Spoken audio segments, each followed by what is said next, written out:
അരിസോണയിലെ ഇടവക ദേവാലയത്തിൽ നടന്ന തീപിടുത്തത്തിൽ അന്വേഷണം ഊർജിതമാക്കി പോലീസ്. പ്രതിയെന്ന് സംശയിക്കുന്ന ഒരാളെ പോലീസ് അന്വേഷിച്ചുകൊണ്ടിരിക്കുകയാണ്. സെന്റ് ആന്റണീസ് ദേവാലയത്തിലെ തീപിടുത്തം മനഃപൂർവ്വം ഒരാൾ ചെയ്തതാണെന്ന നിഗമനത്തിൽ പോലീസ് കഴിഞ്ഞ ദിനമായിരുന്നു എത്തിച്ചേർന്നത്. പ്രതിയെന്ന് സംശയിക്കുന്ന ഒരാളെ പിടികൂടാനുള്ള നീക്കത്തിലാണ് പോലീസ്. സംഭവസ്ഥലത്തെത്തിയ അഗ്നിശമന ഉദ്യോഗസ്ഥർ ഉടൻ തന്നെ തീയണച്ചു. തുടർന്ന് CCTV പരിശോധിച്ചപ്പോഴായിരുന്നു തീപിടുത്തം ഉണ്ടാകുന്നതിന് തൊട്ടു മുൻപ് ഒരാളെ സംശയാസ്പദമായ സാഹചര്യത്തിൽ പ്രദേശത്ത് കാണാനിടയായത്. തുടർന്നാണ് ഇയാൾക്കായി പോലീസ് തിരച്ചിൽ ആരംഭിച്ചത്. മസാച്യൂസെറ്റ്സിലെ ഫ്രാങ്ക്ലിനിലെ ഒരു കത്തോലിക്ക ഇടവകയിലുണ്ടായ തീപിടുത്തം ഉൾപ്പെടെ സമീപ മാസങ്ങളിൽ ന്യൂ ഇംഗ്ലണ്ടിൽ നിരവധി ദേവാലയങ്ങളിൽ സമാനമായ രീതിയിലുള്ള തീപിടുത്തങ്ങൾ റിപ്പോർട്ട് ചെയ്തിരുന്നു.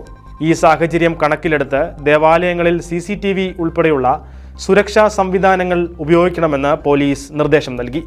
മാത്രമല്ല, സംശയാസ്പദമായ എന്തെങ്കിലും സംഭവിച്ചാൽ ഉടൻ തന്നെ വിവരമറിയിക്കണമെന്നും പോലീസ് വ്യക്തമാക്കി. വിശുദ്ധ അന്തോണീസ് പുണ്യാളന്റെ നാമധേയത്തിൽ സ്ഥിതി ചെയ്യുന്ന ഈ ദേവാലയത്തിന് നേരെയുണ്ടായ ആക്രമണത്തിൽ ട്യൂസണിലെ ബിഷപ്പ് എഡ്വേർഡ് വെയ്സൻബർഗൻ ദുഃഖം രേഖപ്പെടുത്തിയിരുന്നു.